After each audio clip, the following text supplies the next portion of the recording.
ಎಲ್ರಿಗೂ ನಮಸ್ಕಾರ. Hi foodies, welcome to Aruna ಸವಿರುಚಿ.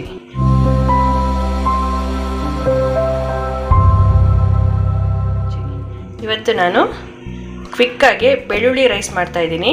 ಅದಕ್ಕೆ ಬೇಕಾಗಿರುವ ಇಂಗ್ರೀಡಿಯೆಂಟ್ಸ್ಗಳು, ನಾನಿಲ್ಲಿ 8 ರಿಂದ 10 ಎಸಳು ಬೆಳ್ಳುಳ್ಳಿನ ಈ ಥರ ಕ್ರ್ಯಾಶ್ ಮಾಡಿ ಇಟ್ಕೊಂಡಿದ್ದೀನಿ.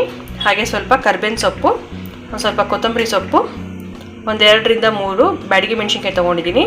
ಸ್ವಲ್ಪ ಒಂದು ಹಾಫ್ ಲೆಮನ್ ಸೈಜ್ಗಿಂತ ಕಮ್ಮಿನೇ ಒಂಚೂರು ಹುಣಸೆ ಹುಳಿ ತೊಗೊಂಡಿದ್ದೀನಿ. ಹಾಗೆ ಒಂದು ಸ್ವಲ್ಪ ಟೇಸ್ಟಿಗೆ ಬೆಲ್ಲ, ಮತ್ತು ಇದು ಜೀರಿಗೆ ಮತ್ತು ಕಾಳು ಮೆಣಸಿನ ಪೌಡ್ರು.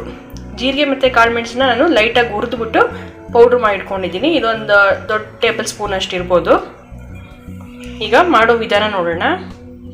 ನಾನಿಲ್ಲಿ ಒಲೆ ಹಚ್ಚಿ ಬಾಣಲೆ ಇಟ್ಕೊಂಡಿದ್ದೀನಿ. ಅದಕ್ಕೆ ನಾನು ಒಂದು 2 ಟೇಬಲ್ ಸ್ಪೂನ್ ಅಷ್ಟು ಕೊಬ್ಬರಿ ಎಣ್ಣೆ ಹಾಕ್ಕೊಂಡಿದ್ದೀನಿ. ಈಗ ಅದಕ್ಕೆ ಸ್ವಲ್ಪ ಉದ್ದಿನಬೇಳೆ ಹಾಕ್ಕೊಳ್ತಾ ಇದ್ದೀನಿ. ಇದಕ್ಕೆ ನಾನು ಸ್ವಲ್ಪ ಈಗ ಸಾಸಿವೆ ಸೇರಿಸ್ತಾ ಇದ್ದೀನಿ. ಕರಿಬೇವು ಸೊಪ್ಪು ಹಾಕ್ಕೊಳ್ತಾ ಇದ್ದೀನಿ. ಹಾಗೆ ಬ್ಯಾಡಗಿ ಮೆಣಸಿನಕಾಯಿ ಸೇರಿಸ್ತಾ ಇದ್ದೀನಿ.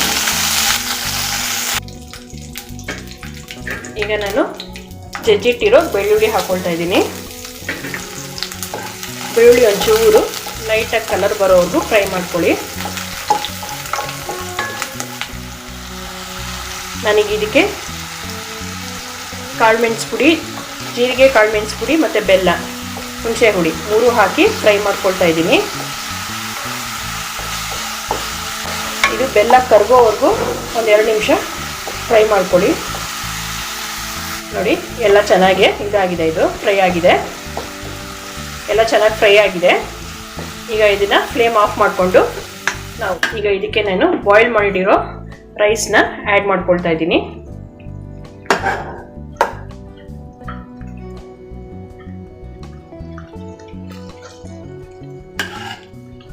ಅನ್ನನ ಆ್ಯಡ್ ಮಾಡಿಕೊಂಡು ಚೆನ್ನಾಗಿ ಮಿಕ್ಸ್ ಮಾಡ್ಕೊಳ್ಳಿ. ಈಗ ನಾನಿಲ್ಲಿ ರುಚಿಗೆ ತಕ್ಕಷ್ಟು ಉಪ್ಪು ಹಾಕ್ಕೊಳ್ತಾ ಇದ್ದೀನಿ. ಈಗ ಚೆನ್ನಾಗಿ ಎಲ್ಲ ಮಿಕ್ಸ್ ಮಾಡ್ಕೊಳ್ಳೋಣ. ನೋಡಿ, ಈ ರೀತಿ ನಾನು ಚೆನ್ನಾಗಿ ಎಲ್ಲ ಕಲಿಸ್ಕೊಂಡಿದ್ದೀನಿ ಅನ್ನನ. ಈಗ ಇದು ಲಾಸ್ಟಿಗೆ ಕೊತ್ತಂಬರಿ ಸೊಪ್ಪು ಹಾಕ್ಕೊಳ್ಳೋಣ. ಹಾಗೆ ಒಂಚೂರು ಕಲರಿಗೋಸ್ಕರ ನಾನು ಒಂದು ಚಿಟಿಕೆ ಅಷ್ಟು ಅರಿಶಿನ ಹಾಕಿದ್ದೀನಿ. ನೀವು ಬೇಕಿದ್ರೆ ಹಾಕ್ಕೋಬೋದು, ಇಲ್ಲಾಂದರೆ ಸ್ಕಿಪ್ ಮಾಡ್ಬೋದು. ಈಗ ಕೊತ್ತಂಬರಿ ಸೊಪ್ಪು ಹಾಕಿದ್ಮೇಲೆ ಲಾಸ್ಟಿಗೆ ಒಂದು ಸ್ವಲ್ಪ ಕ್ಲೀನಾಗಿ ಎಲ್ಲ ಮಿಕ್ಸ್ ಮಾಡ್ಕೊಳ್ಳಿ. ಈಗ ಇದು ರೆಡಿಯಾಗಿದೆ. ನಾನು ಇದನ್ನ ಈಗ ಡಿಶ್ ಔಟ್ ಮಾಡ್ಕೊಳ್ತಾ ಇದ್ದೀನಿ.